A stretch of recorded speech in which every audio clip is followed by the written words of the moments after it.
To set it manually in Samsung Galaxy S21, S21 Plus or S21 Ultra, open settings, swipe the notification panel, and then tap settings icon, scroll down settings screen, find general management, and then tap general management,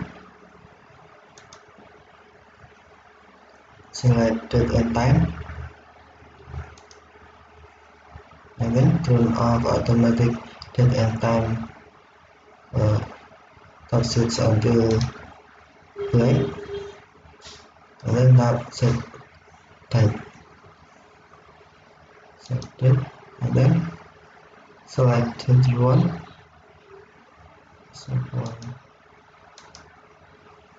and then tap done. Now date was changed.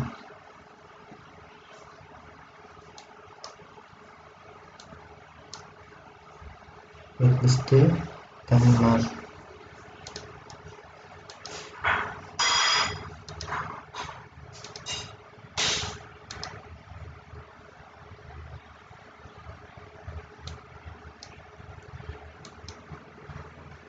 Okay, thank you for watching. Have a nice day.